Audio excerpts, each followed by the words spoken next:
All right, welcome to the podcast. I was just laughing because should have hit record 30 minutes ago. We could have that was a good conversation. But That was. I am hanging out with Alyssa, entrepreneur.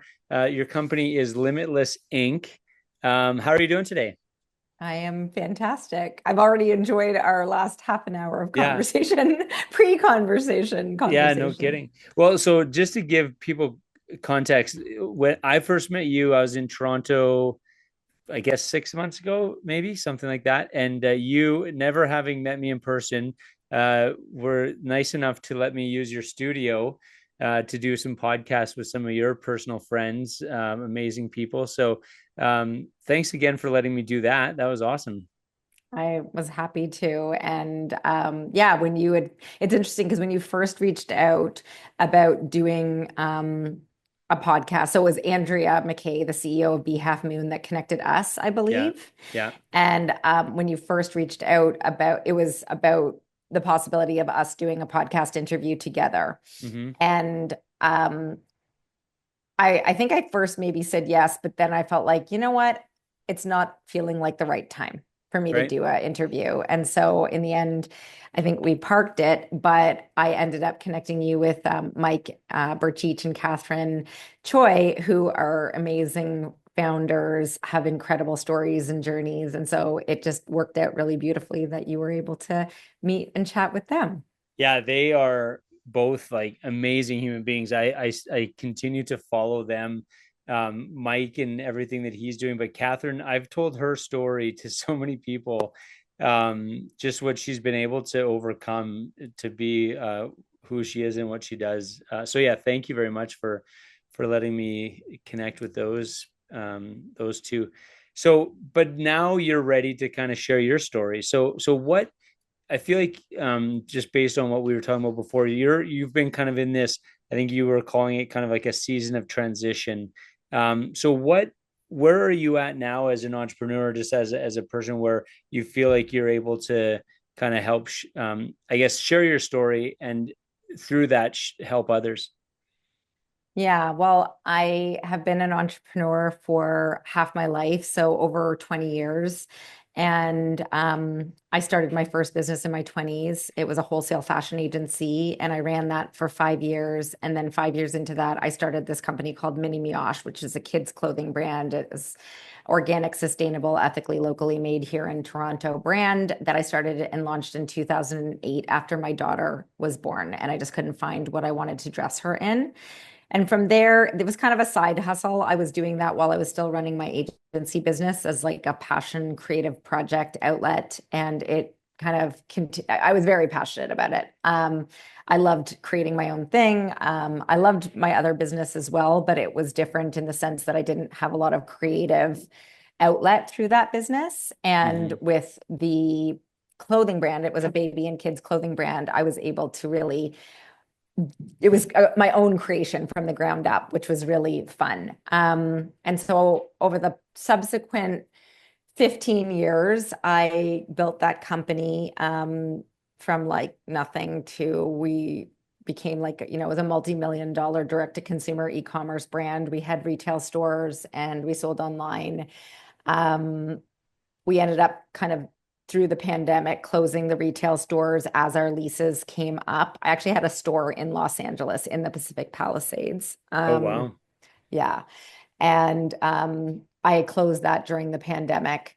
And then we had stores here in Toronto that as the leases came up, I closed those as well. And that was really kind of the start of me feeling like I just wanted simpler. I just wanted less. I had things had grown, I think come from a mentality where it's like, grow at all costs. Like Mm-hmm. scale is the way, and bigger is better, and more is more. And I think that's not true. I think that, it's really important as entrepreneurs to be asking ourselves what the intention is around growing, how it's going to serve us, our lives, our businesses. Like it often is more stress, more headache, not more money. Like it doesn't work the Yeah. way we think it does a lot of the time. And yet there is, I think, a lot of pressure and there's optics and all of these things that are just like create this environment where we feel like we have to be growing all of the time and Yeah. doing more.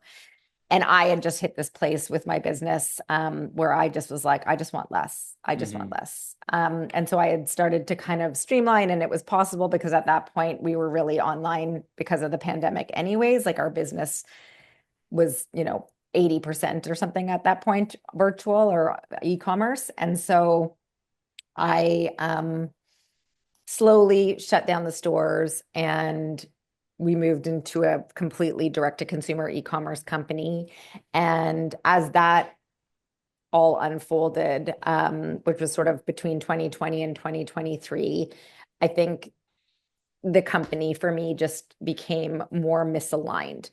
The things that I loved about it were not there in the same way anymore Right. in a lot of different capacities. And so I think I struggled a lot with that because, you put your life, your energy, your blood, sweat, and tears into building and creating something, and you can't really imagine not doing it. And yet it also feels like you can't keep doing it. Right. Like it literally is like that feeling, or it was that feeling for me.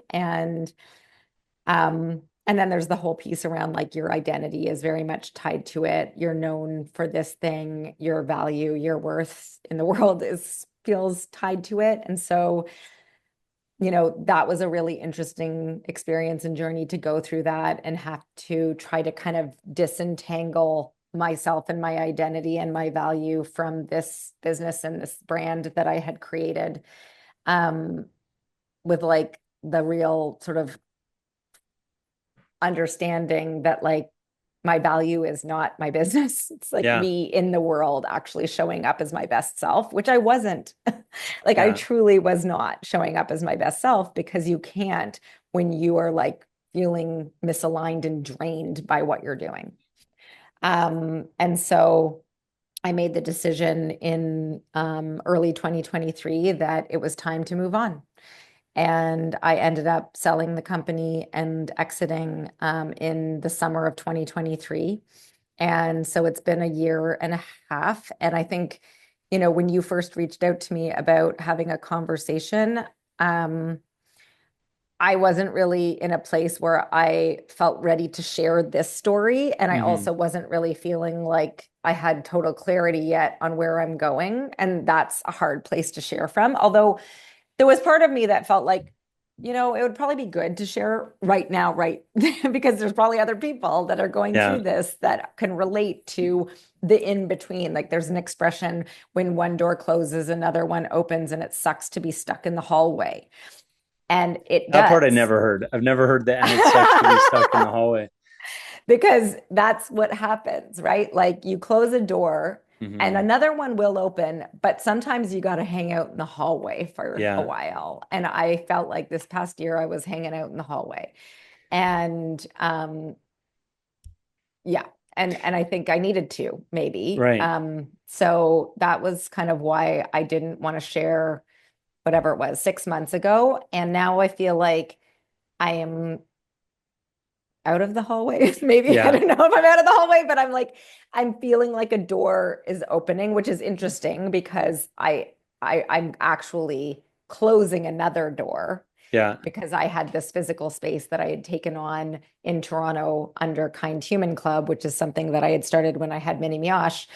And I had taken on this physical space, and I decided to keep the physical space when I sold the company. And then I continued to operate it this past year under Kind Human Club. It was like a community space, a gathering space, an event space here in downtown Toronto. And I just made the decision in December that it was time to sunset that. Yeah. And I think that, so I needed to shed and let go of another layer. And it sort Yeah. of has felt like, holy, how many layers am I shedding and letting go of in this process?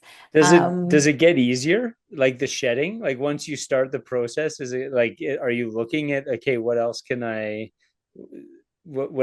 shed, or was that hard to get rid of that physical space? you know what? I think it does get easier to a certain extent. However, I would say that it gets a little easier. It's still not easy. Right. It's still not easy. I think anytime you are letting go of something that you've invested time and energy and money in, that you feel some type of like attachment to, it is not, whether it's like a relationship or Hmm. a business or a home or whatever it is, it's not like, I mean, it can be easy.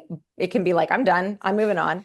But generally speaking, it's not, I don't think it has its challenges to move through it. Yeah. And I think it's just like kind of a process too. Like it was, but with both Mini Mioche and Kind Human Club, the space that I have, it was not easy. I went back and forth a lot. Like Hmm. it was like, should I, shouldn't I? Can I figure this out? Can I not? Like there was it wasn't like that and it was done. Hmm. It was very much a process of trying to maybe make it work and feeling this continued like resistance or this continued like sense that this is just not it. And Yeah. then it's like, I kind of have to finally hit a point where it's like, okay, this, like it's time, let go. And then from that place, I feel like I can make peace Yeah. with the decision, with the knowing that like it's right. I feel it in my body. It's the right decision. And the trust that when I get to that place and I am able to let go, it's because there's something else that is on the other side waiting. Yeah. And, it's just this ongoing journey. And the only consistent thing is change, which is the thing we tend to resist the Yeah. most. But once you can kind of embrace like change is good, change Yeah. means things are shifting and opportunities are opening up and it's okay. Well, change is inevitable, right? So whether you're resisting it or not, it's still going to happen. Um, One of the things that you were talking about there, and I think a lot of people in general, but entrepreneurs for sure, deal with, they define themselves as their role. Like, you are this, you are the owner of this, or you are the creator of this. And I think even whether you decide to stop something, you decide to sell something, it's hard because you're now adjusting to, how you defined yourself, but then how effectively you feel like the world defined yourself too. So um what was that process like for you? Like, were you able to, like, was that hard? Did that take time to kind of reconcile with? So hard. I mean, people don't really know, like they don't talk about it very much. Hmm. And it's not a thing that I mean, even for people who retire or who lose their jobs or whatever, like there's a Hmm. sense of that as well. But I think when you're an entrepreneur and you've created something that is so, personal to you and it is very much attached with who you are. Like I was, known to people in the world that I'm in as like the founder of Mini Mioche, the CEO of Mini Mioche, like the creator of this brand, the person at the helm of this thing. And that gave me a sense of worth. Like it truly Hmm. gives you value and worth. And like, people will be like, oh, this is so and so. She does this, right? And so Hmm. then to all of a sudden be like, not any, you feel like you're not anything at Right. that point. It's like even the fact that you did this thing in the past doesn't really feel significant after in the way that it actually is. And I think, like it's like it feels like it's done. And so it almost felt less meaningful or significant once it was done. Like, well, but I think that it takes like a lot of time. And I think that it's almost a bit like I feel like I have had a bit of an existential crisis, maybe awakening slash Yeah. crisis. I don't know what you'd call it, because when you are so involved or tied to something for so long and then you're not, it's like you actually have to start to be like, who am I? Like, Hmm. who am I without this thing? Who am Right. I if I am not this, And that is like a hard process to go Yeah. through to like start to really think about who you are in the world if you are not identifying as this owner of a business or president of a thing or whatever. Um, and yet I think it's an important thing to go through or at least it felt very significant for me to be able to now at this stage of my life be like, not just who am I, but like, who do I want to be? Like you actually get to kind of decide like, who do Yeah. I want to be? How do I want to show up? Where do I want to spend my time and energy? How do I want to serve? Like different questions, right? Hmm. And really going on a bit of an exploration process of that.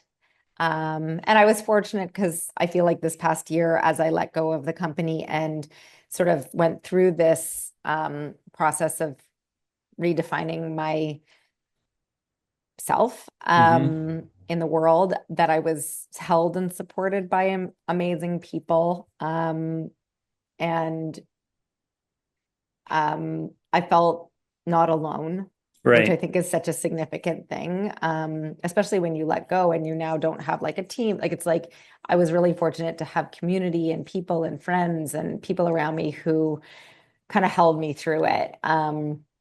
So yeah, I feel like it's a really challenging thing. It's hard to articulate in Yeah. words, to be honest. But I think the reason I was curious about that is I think as entrepreneurs, I think of entrepreneurship more as a process than a destination. And so everybody that defines themselves as an entrepreneur is somewhere along that process.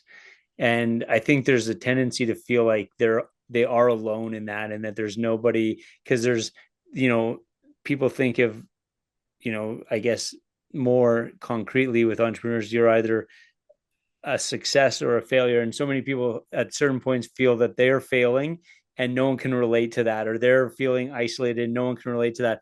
And what I guess like to put a spotlight on is everybody that has been an entrepreneur, especially for as long as you are, has felt all of those feelings and has at one point is at some point in that process, if that makes sense, right? And so I want people to feel like there is a community there of people who know what that's like. In your part of your life that you're in right now, have you been able to talk to other entrepreneurs who are maybe, still early in on the process, and help them kind of understand what the process is all about? Have you had a chance to mentor people? I have not really stepped into that role since I exited the business. Okay. But that's Because where I I feel feel, like your yeah, perspective has, like, you have this a perspective that needs to be that you could help people. yeah, that's what I feel called to Okay. now. Um, and I do feel like, there's so much learnings and so many things that have come through because of my journey with entrepreneur. I mean, I literally like I created, built, grew, and sold both of my companies. Made every mistake along the way, literally, pretty much. Learned things the hard way. But also, there's so many things that I would do differently now that I know the journey. Yeah.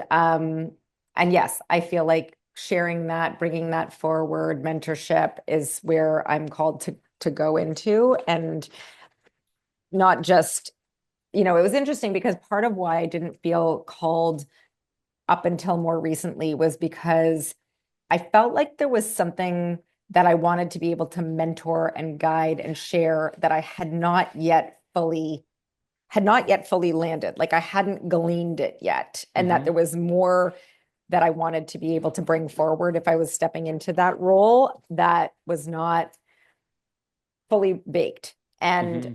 And it's not like it's fully baked now, but it's interesting how the last year unfolded because I ended up in mentorship spaces with other people who are leading and building and creating businesses and lives in a very different way Mm-hmm. than I did on my entrepreneurial journey, and that most of us do. And as a result of being in those spaces, I started to like learn and be opened up to like, oh my God, there is like actually a different way, what I feel is a better way to create, to build in alignment using like energetics and frequency and doing a lot of the work that is required, inner work, to become the people that can like lead ourselves, lead others, take responsibility for our lives, recognize when things aren't working, follow our intuition, follow our guidance, recode beliefs that are not in service of us, step into our power. Like there's so many things that I feel like I wish that I had entered into mentorship in these spaces a long time ago. Mm. And that if I had been exposed to this, my journey would have, I think, been different. And it's good because I am a person who is meant to experience all that I've experienced so that I understand and know, and can also understand and know that there is this other way and this other, you know, way of being, operating, seeing, creating. And it, I think, is a much more joyful experience, Mm. quite honestly. I think there's a more like easeful and joyful way to create, to build. And we have been conditioned and socialized to do things a certain way. I think ego and optics and all of these things play a role into it. I think, like I was saying, this mentality of like grow at all costs. And, I was constantly looking at like what everybody else is doing and then feeling like, oh, I should be doing this and I need to be doing this. And oh, they're doing that. Like I guess I should be doing that. And it's like, even if it didn't feel good, I did it Mm-hmm. because it felt like I had to, or I would fail. I had Mm-hmm. to, or my business would not be as successful. In fact, like the truth is that anything I did along my journey that was like coming from a place of my own intuition, my own inner guidance, or like, I feel like this would be cool. This would be fun. This would Mm-hmm. be interesting. Those things worked. Like they always worked. Like the energy was clean. It was like, and then there was lots of other things where I did things that came from outside people, outside voices, looking at what other people were doing, feeling like I was going to be, coming from lack or scarcity, feeling like I was going to be left behind if I didn't do certain things in a certain way. Anything from like, creating email flows or sending out an email like 5 times a week because you have to be on people's radar, or like you have to run meta ads and this ads and that. And it's like, I actually don't like any of that, and so that, but there's like this fear that we're ingrained with, like, if you don't do it that way, you're going to fail. And I actually think that that's not true. I know that's not true. And it also is about then tapping into like what feels good for you, what would be fun, how could you create in alignment? How could you create your own blueprint? Like this is the gift that we have as entrepreneurs, is that we actually get to decide. We get to decide what we want to do, how we want to do it. But so often we end up following a path or a blueprint that is somebody else's because we think other people know better. Mm-hmm. And that's not true. We can definitely learn from each other. We can get insight from each other. We can read books, we can take courses. And then it's really a matter of like sitting with it and being like, how does this land for me? Does this feel good for me? Do I want to do it this way? If not, what would feel better? And then trusting ourselves to like go down that path, that when we're doing it in that energy, it tends to work. Mm-hmm. Um, and so, I mean, these are all the things that I would love to start delving into through, mentorship, masterminds, and even building communities specifically focused on female founders. Yeah. They're Well, what? I'm not, no. So one of the things I'm, as you were saying that, I was trying to relate it to my experience. And, for me, I've always been an entrepreneur as well. And what Explority for me was an extension of, coming to a certain point in my life where, to your point, there's something about, even being an entrepreneur where it's creative, but it's almost like there's only certain areas of your life that it's kind of focused on. And so you're left with not being, you're left with ignoring parts of yourself, if that makes sense, right? And what I realized just personally was I would kind of get to these parts where I achieve this or I achieve that, I achieve this. And I never really, I was still kind of like this grumpy little, like, it's just like, oh, okay, well, I got this and that was supposed to make me happy and it didn't. And I got this. And so for me personally, why I created Explority 4 was I wanted to focus on my, you know, my health in every way. And what I've realized is that has made me a better entrepreneur, because it makes me a better person to work with, and it makes me healthier, mind, body, and soul. So for you, do you think that do you see that as a place where there's room for, is to let entrepreneurs know that they need to kind of take care of all aspects of their health, whether that's, because you even mentioned earlier that you didn't consider yourself a spiritual person, but that's a part of your life that's kind of grown over the last couple of years. Has that growth in spirituality made you a better entrepreneur, do you feel? Yeah, I mean, I feel like the spiritual aspect of things is what connects you to you in a lot of ways, right? So it's having practices that allow you to feel a connection to something bigger than you, but Mm-hmm. also to your own inner voice, your own inner wisdom. And a lot of the time we are disconnected from that. We're Mm-hmm. disconnected from our bodies, like we're go, go, go. And so having practices, meditation, breath work, movement, whatever it is, being in nature that allows you to kind of continuously come back to yourself, because we're our minds are going a million miles a minute, and we are constantly bombarded with so much information, and there's a lot of fear out there. Like I think people are operating in fear, lack, scarcity. It's like to be able to come back and ground has been a big part of my journey and what I sort of bring forward. I think absolutely, and again, this is all based on my own personal experience. I pushed myself extremely hard. I had this fear that like if I stopped, it would fall apart. I've always tried to take care of myself, but the truth is I was like in fight or flight like all of the Mm-hmm. time. Like I Yeah. literally lived in fight or flight. So everything that I did was just to try to feel okay. Whatever I was doing, it was like just to try and feel like okay. And what I have learned, through my own experience and journey is just how important it is to like take time to rest, to take time to disconnect. Like that's when ideas come through. Mm-hmm. That's when clarity comes through. It's this counterintuitive way that we've been conditioned where it's like we're so scared to stop. And yet when we stop, that's when magic happens. Yeah. And it's, yes, looking after ourselves, like nutrition and movement and exercise and sleep and all of those things are extremely important. And they're the things that tend to go first when we're managing a team and dealing with all the things. And like and that's why I think as entrepreneurs, having those things in place is the foundation Yeah. for success. It just is, Yeah. and the most successful entrepreneurs that I know that they Right. prioritize that. And that's exactly it. And I like the word practices. So because I think we get disconnected. Sometimes you don't even realize. I know, like, I do things every day because I need to stay connected every day. Because oftentimes in the past, what I would do is, you try to reconnect and you realize, oh, it's been a month since I, went for a run or a nature walk or whatever. And it would always just be this kind of like this long time between kind of personal connections. Um, and so I force myself to do something every day. With your routine, I'm curious, like, do you have daily practices that you do to kind of keep you connected?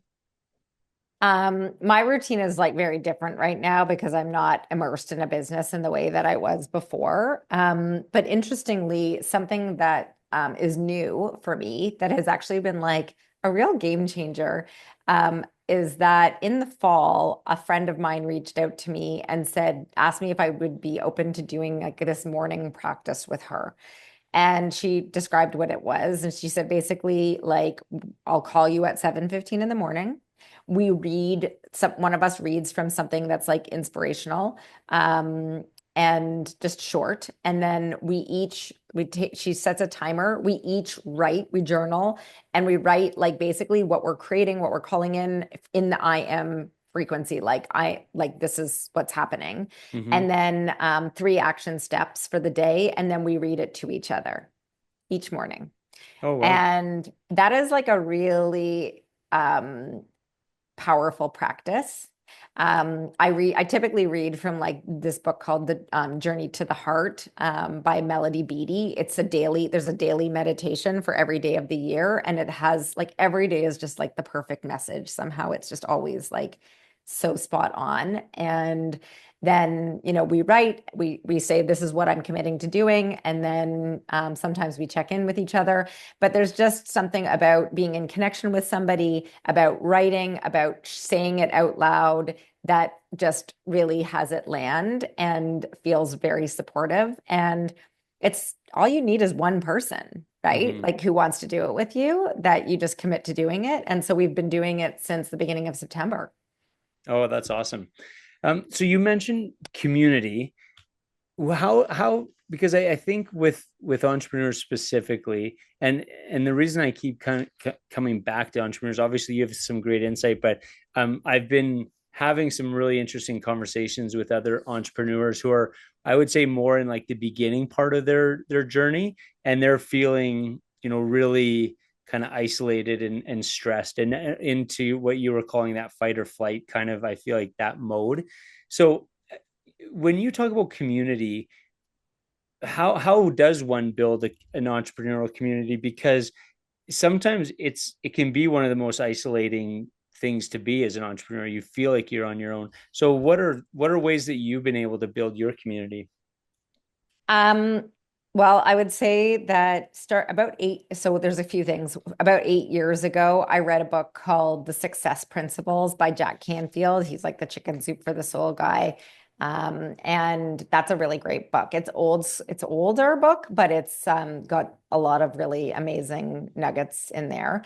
And there was a chapter in that book that he talked about masterminds and mastermind groups and the Mm-hmm. power of being in a mastermind group and what it's like, and how every really successful entrepreneur kind of typically has a mastermind, like all the famous, like Henry Ford and like Steve Jobs. They all had a crew of other people who were Mm-hmm. basically like on a similar path that they would meet with, that they would share resources with, that they would talk to, that they would get support from.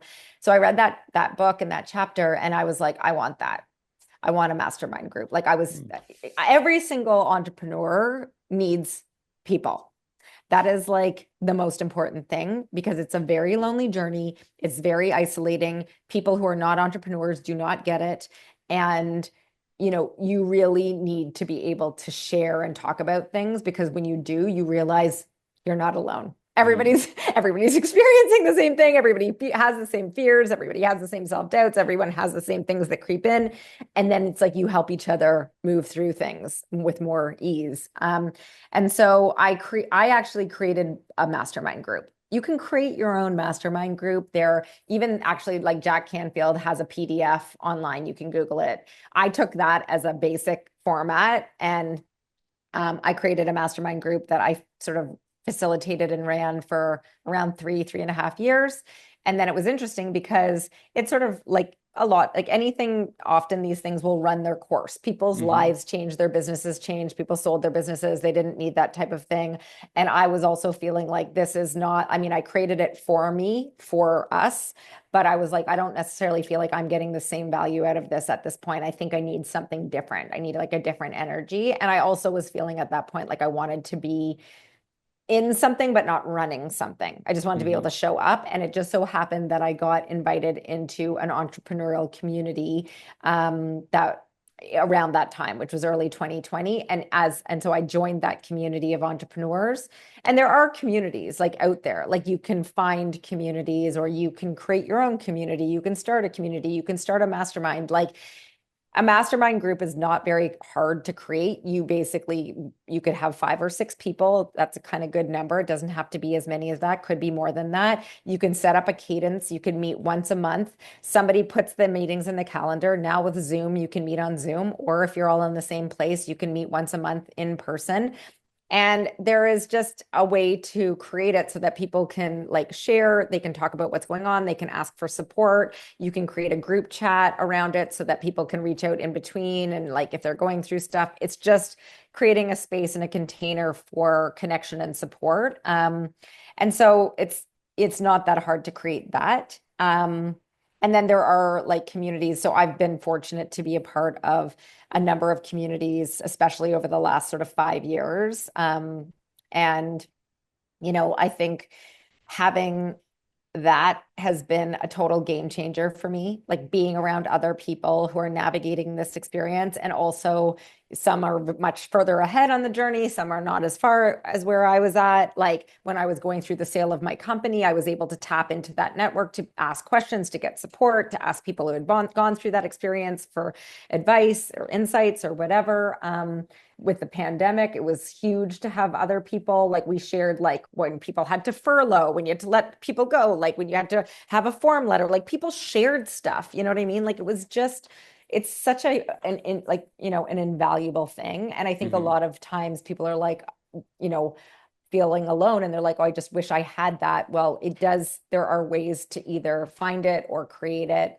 I mean, I definitely feel like I have a desire to create that again, Mm-hmm. probably more specifically for like women founders and entrepreneurs, with an element of, what I would say is focused on like inner growth, inner work, personal growth, spirituality, like soul-led women founders, like people who are on this path of like wanting to have impact, who are like wanting to step up, who are wanting to like, who are of this mindset. So Mm-hmm. that's something that I'm, contemplating how to bring that to life and like what that would look like. And again, like I'm now very much in this mindset of not just doing things for the sake of doing things, but really thinking about, if I'm going to do something, how can I do it in a way that feels really good for me and my Mm-hmm. energy? And how would that look and work? Like I don't, in this moment, I don't have a desire to be managing teams and people again. Like I just feel like I want simple. And Yeah. so I just have to, think about all of the factors. But it's on the radar. Yeah. Well, one of the things that you said that I really liked, and I'm paraphrasing here, but you said, "Oh, you're right now you're operating from a paradigm of I get to and I choose to versus I should or I have to." And I think that that's so important, or it's important, but it's also like awesome because I think a lot of times in our lives, and this wouldn't be exclusive to entrepreneurs, just I think people in general, they have this sense of responsibility and that I have to do that, and you don't feel like you have any kind of freedom to choose. So you're kind of consciously in that state where you're like, no, I'm going to it, which is nice because I feel like like you said, you're in the hallway. You've closed a few doors and you're opening up another door potentially, but you're doing it with that frame of mind, right? Of what do I want to do? What am I going to choose to do? Um, I so also that's I would exciting. I would just say, like, because it's funny how you were saying, and I was very much this person of like operating and have to, need to, should energy. And yet now there, and yes, there are times for sure where like we have to do things that maybe don't feel like we really want to, but it's like just a necessary part of running a business or Mm-hmm. whatever. Mm-hmm. And there are, I think, also a lot of things that we tend to do that we are like, well, I have to. And I always am going back and saying, do you? Mm-hmm. Do you have to? Yeah. Or could someone else do that? Is that something you could delegate? If that's Mm-hmm. draining your energy, is that even a necessary component of whatever you're doing right now? Like, yes, Yeah. okay, we have to pick up our kids. We have to do this. There's certain things we do have to do that don't always feel like, expansive and joyful.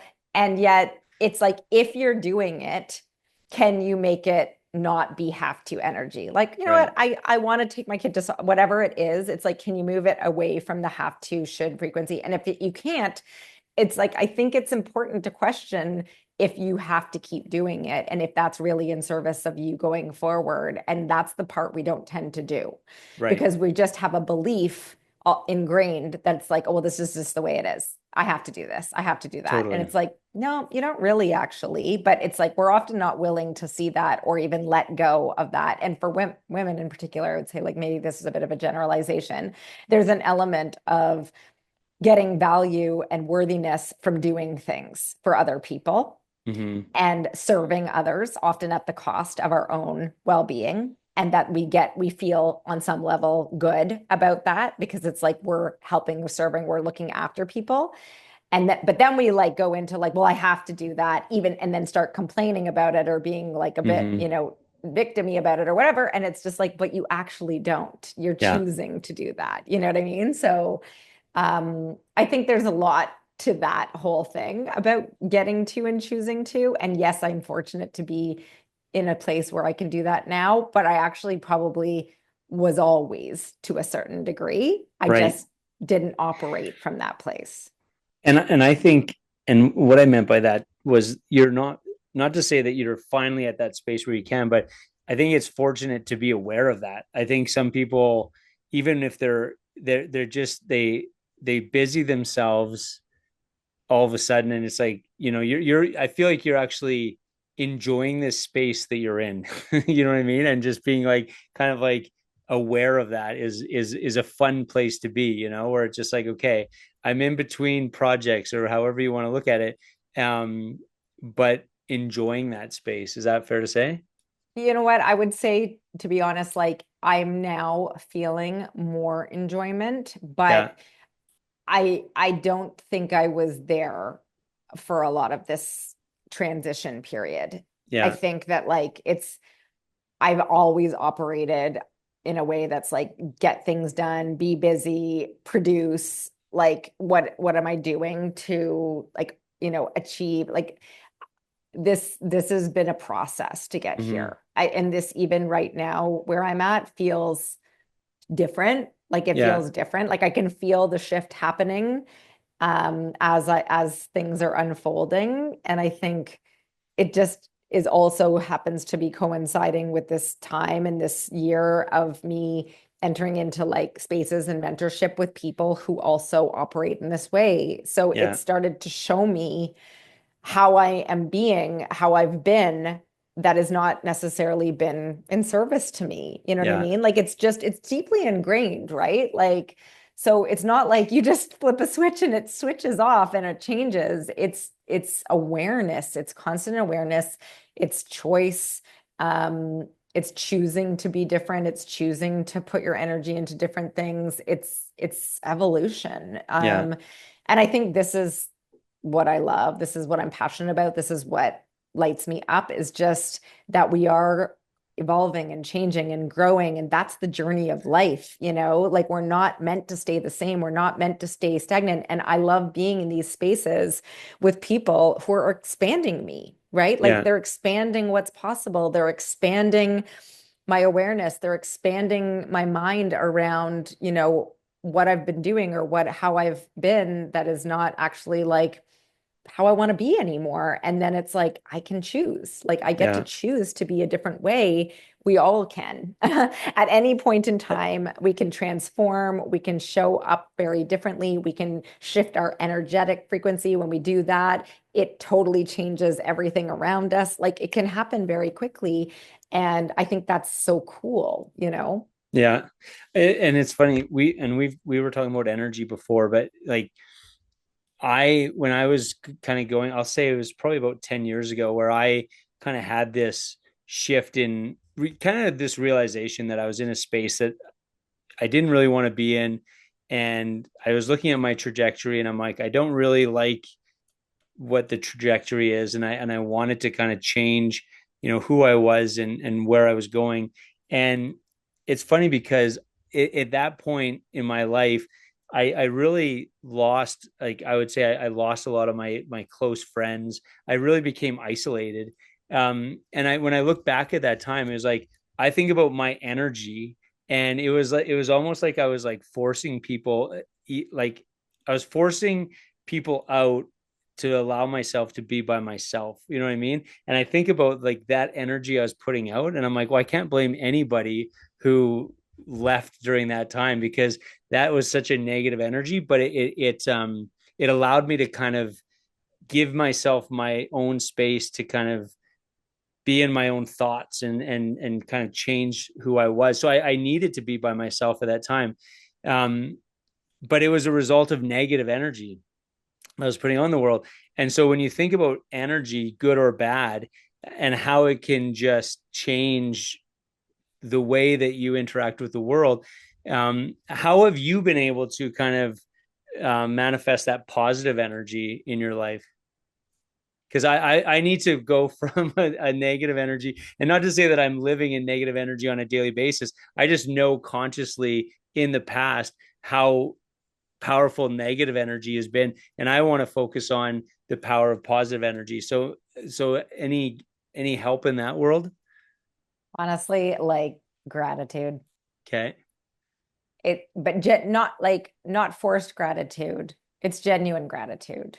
It's shifting into an energy of appreciation and thanks for what is in your life, in your world. It's like the negativity bias. We tend to focus on things that aren't working, things we don't want, things that don't feel good. Like that just is how our brain automatically goes. And so in order to combat that or shift that, we actually have to consciously go to what's good, Mm-hmm. to consciously go to like what's working, consciously go to appreciation. And, you know, even like it's a real conscious thing. And I am like a work in progress on this. Absolutely. Like it's a work in progress. But I think the more that we can sort of train ourselves to be in appreciation and, even for things that seemingly are not good, like there's a lot of things that happen. And I will tell you, like, I had a very, very challenging year as I was transitioning out of my business this past year. My mother and was very sick. She was in the hospital for 7 months out of this past year.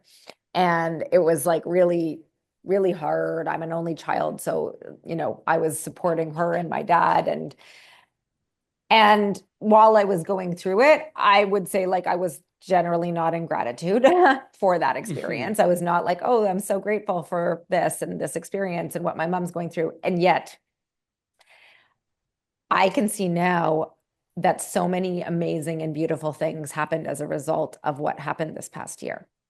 And sometimes we can only see it in hindsight, but I Mm-hmm. think to be able to like train myself to trust as I'm going through this difficult experience that there is something in it for me, that there is something that I am meant to learn from, to expand from, that I'm going to be stronger on the other side, and to just actually be like, I'm grateful that I have the resilience to move through hard things. I'm grateful that I have amazing friends around me. I'm grateful that I have a supportive husband. I'm grateful that I have the means to support my parents during this. I'm grateful that I have the time because I exited my company. Like, there's always ways to reframe around gratitude and appreciation. Mm-hmm. And that isn't toxic positivity. That isn't like forced. It's just the truth. And then it's like when you're in that energy of just being grateful, you show up differently. Like when I would go to show up at the hospital and visit my mom, like my energy when I would come in would be like, I'm grateful for the amazing staff that are here looking after her. I'm grateful that we even have a hospital that we can like, you don't have to pay like $500,000 for because she's Mm-hmm. been here for 3 months. Like, they're like, I'm grateful for like, I used to go and visit her and like do water, like I brought watercolors, like, so we would have something to do together instead of just like sitting there in the hospital. So like, just to be I would bring a speaker and I'd bring my watercolors, and I'm not creative. I'm not artistic. I don't think of myself that way. I'm not a painter, but it was just like, we would sit and we would chat and we would have music playing and we would do our watercolors together. And it's like, I'm grateful that we're doing this. Like we would never Mm-hmm. do this. You know what I mean? Like that's probably like the biggest lesson for me is that when you're in that energy, everything around you, like around you shifts. And I think it's such a beautiful thing. Like I really am trying to instill that in my kids as I'm learning it and understanding it more. Mm-hmm. And it's interesting because I have teenagers now, and there is with social media and everything else, there's definitely this comparison, and there's always like other people who have so much more, and there's Mm-hmm. this sense of like, but they have this, and that, like there's a not enoughness, and it's like Mm-hmm. trying to instill the idea that when you're grateful for what you have, when you appreciate what you have, then more tends to come. But Right. if you this lack energy and this not enough energy all the time, which to be honest, most of us are in, Yeah. like as Oh adults yeah. too, then that's where we get blocked, Mm-hmm. and so I mean, I think it's really interesting this is what I've been kind of focused on. And I shared with you that when we were in our pre-conversation that I was ended up in this course this last little while. And this was like a big part of what I was learning about was just how to get in what they would refer to as like the God zone, which is really just an energetic frequency or a zone where you are connected to source, you are connected to divine. And that when you're in that space, magic happens. Like things drop in. Like that's where crazy things happen, opportunities happen. But so often we are not operating from that space. Mm-hmm. And when we're not in that space, things don't tend to happen. And then we're like, well, it doesn't happen for me. And it doesn't, it's never, this is how it is. And then we Right. just be in that energy. And it's like, how can you get back into this? It's the easiest way is focusing on all the abundance that's already there. Yeah. You know what's interesting, and I don't know if because I know the word God scares a lot of people off and out of conversations. But what's interesting there is, as I was thinking about that and thinking about it from an entrepreneurial perspective, is there's only so many dimensions that we think about when we think about being an entrepreneur. And we're crunching the numbers, we're grinding. You mentioned the word fight or flight, and it's almost like that's the state that. So I know I was in that for years of like, and when I got into the ability to fight, it was like I was like stuck in fight mode. You know what I mean? Like if anyone said anything to me, I would make an argument out of it. You know what I mean? And it was just constant. And I knew intuitively that there had to be a better way, in that I knew that it wasn't sustainable to just stay in that fight or flight mode, right? Because I wasn't even in flight ever. I didn't even have flight as an option. It was just fight, fight, fight, fight, fight. And I'm like, I don't want this. But what I find interesting is and I don't want to, I'm just observing, is even when you use the word God, you kind of hesitated a little bit. I think we're so not used to talking about spirituality and whatever that means. But I think as entrepreneurs and as people trying to build things, I think we need to kind of be comfortable with tapping into other things, because sometimes the tools that we use aren't working. Do you know what I mean? And so I think that's part of what I think is really cool with what you're doing is you're showing people that there are other things other than the typical tools that are given to entrepreneurs to use. I would, and I did, I mean, I do hesitate a little bit to use the word God. And part of that is like, I don't consider myself to be a religious person. Right. And for up until I'd say recently, I didn't use that word. But what I've sort of come to understand, or what's happened more recently, is just that word being interchangeable for like the universe, Mother Nature, source, divine, whatever you want to call it. It's all Mm-hmm. the same thing to me, at least. And so it doesn't, whatever resonates with you. I'm wrapping my head now. I took that course. That course was called the God Zone. So that's why I Right. used it in that sense. Yeah. I'm still finding my way. I would typically say like the universe or like source or whatever, but I actually feel like it's resonant more with me now. And everybody is on their own path with this stuff. Yeah. It's not like some people don't believe at all. Other people are very believe and spiritual and really believe in the divine and source, and that there's a higher power and that they're being guided. And I choose to believe because and I think that this idea of faith over fear and trusting the process and trusting that there is always a bigger plan unfolding for us, and that often like we are trying to control it and force it and holding on, and like because we're so scared and we want to feel safe in the known, and then we don't like trust enough or have faith enough to open ourselves up to what could be there if we just let go a little bit. And that Mm-hmm. is a very hard thing for people because it's scary to let go. You automatically think the worst thing is going to happen. Worst case scenario is going to happen if you let go. Everything's going to blow up. Everything's going to fall apart. Things are going to go to shit, whatever. But the reality is that I think if we can start to let go and have trust and have faith and start to operate more from this sense of like abundance and what's good and in that energetics of that and trusting ourselves and trusting that like when things are coming in and we give ourselves some space, we can then listen to like this is the right way. It's like when we're so in it, we can't see the forest for the trees often. And this to me is all part of the practice. And there are a lot of people who are not on this wavelength. And then there are a lot of people who are. And there are Hmm. a lot of people who are tapping into this. And I would say, like, are having a different experience. And that's why I do believe in it, because I feel like the hardship, the sacrifice, the like grinding it out energy that often accompanies entrepreneurship, I just don't think that is the way. Hmm. It doesn't lead to a life that feels great. Hmm. And the truth is, the better we feel, the better things flow.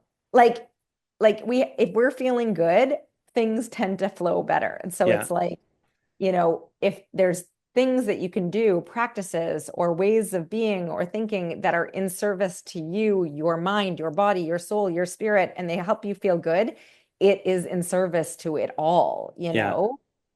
So two questions. And then I'll let you go because I know you're in the East, so you're it's later for you than it is for me. But um, so if someone's listening to this, let's just say it's a young entrepreneur who's struggling, who's feeling isolated. What advice would you give to somebody who's on kind of the path that you were on that you've been on?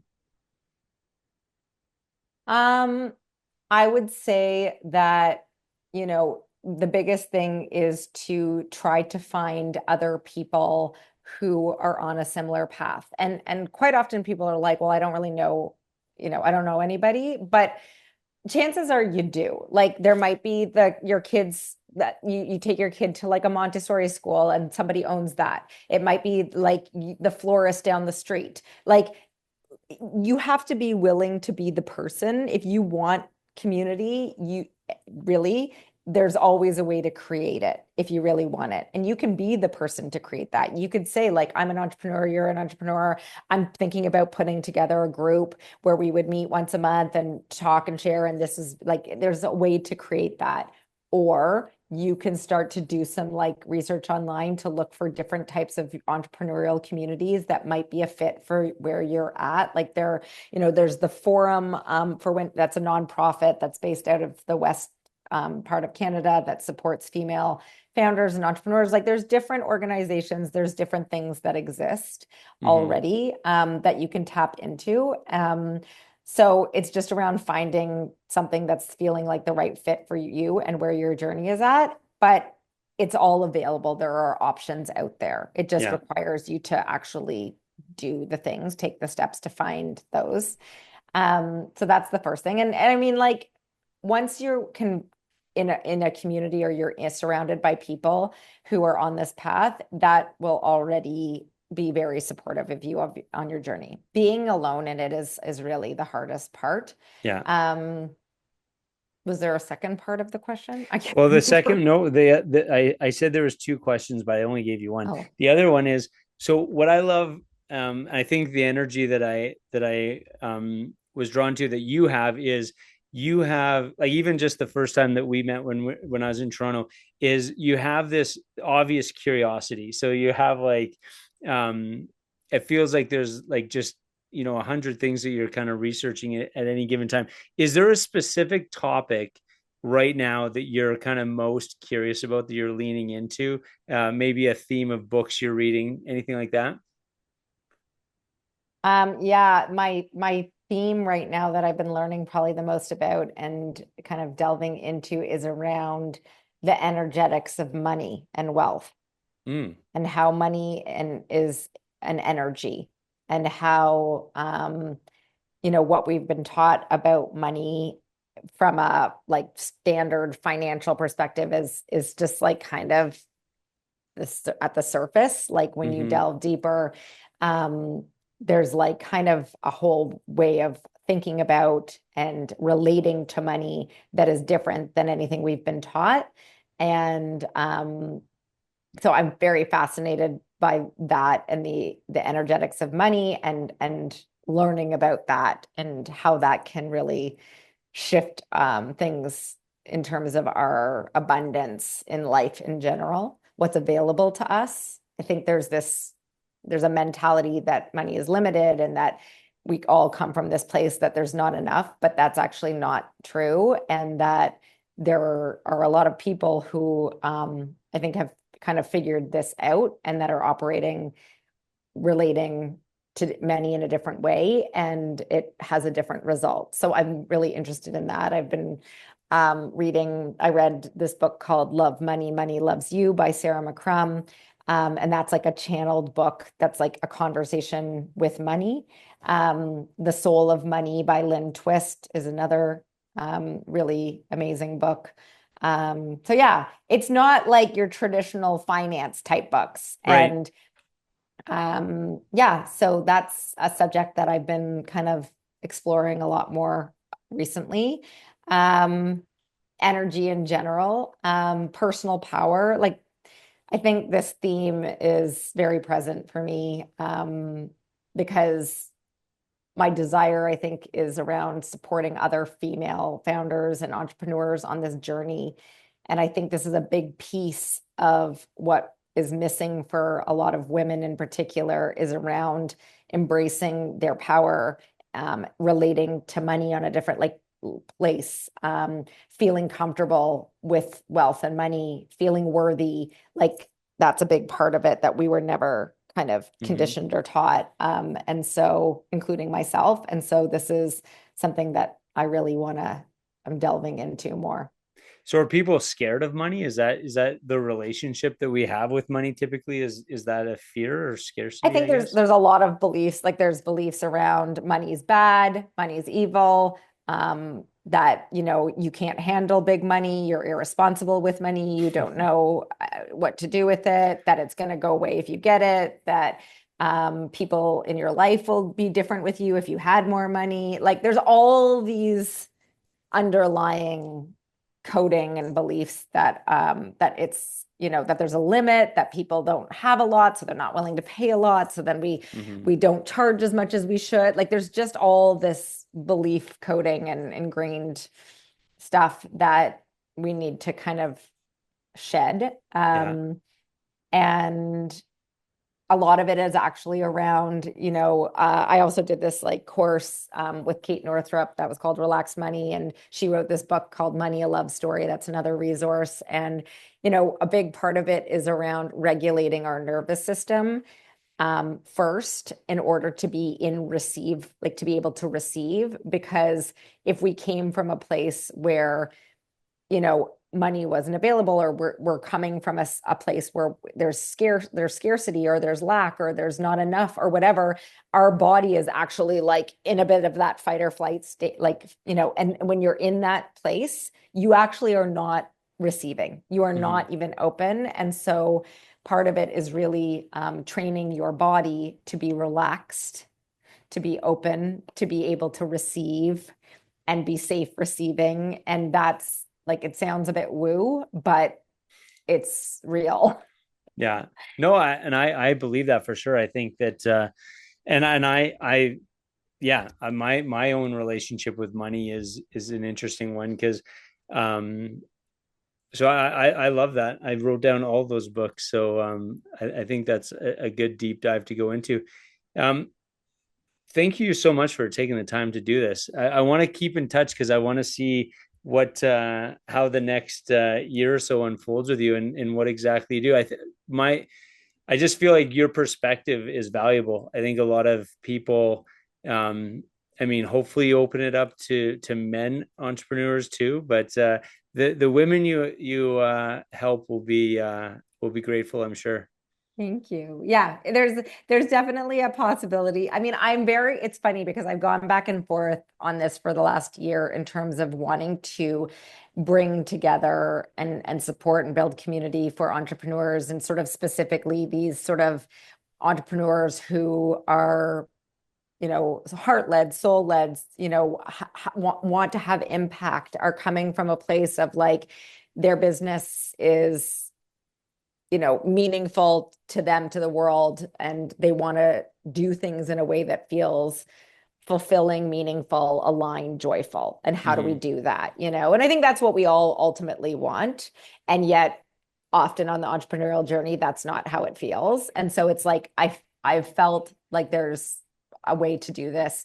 And I went back and forth a lot on like, should it be open to men and women or just women? And I think for now, it felt resonant for me to do it for women, but not necessarily. I don't know. There's possibility. I definitely would love to serve men too. I just think that I understand the journey that women have Right. because I've lived that journey so closely, and it is a different journey when you are an entrepreneur as a woman than it is, I think, as a man. To a certain, there are differences, Yeah. nuances, and that because I understand it, that it feels like I can best serve that demographic at this point, but that ideally as I serve, that there would be opportunity potentially to expand that beyond just women. But as a starting point, I think this feels most aligned. No, I love it. Well, thanks again. I appreciate it. I'm sad to know that I'll have to find a different spot to do my podcast next time I'm in Toronto, but that's okay. I'm just kidding. I'll help you. We'll find a Yeah. spot. I know lots of people, so we'll Awesome. hook you up. Well, thank But you very much. thank you. Thanks for the time, the beautiful conversation, and glad that we got to reconnect and do this together. Absolutely. I will reach out next time I'm in Toronto. I feel like Amazing. I'm due for a trip there soon. So we'll see you soon. Okay, sounds Okay. good. Thanks, Alyssa. Take care. Thanks. Bye.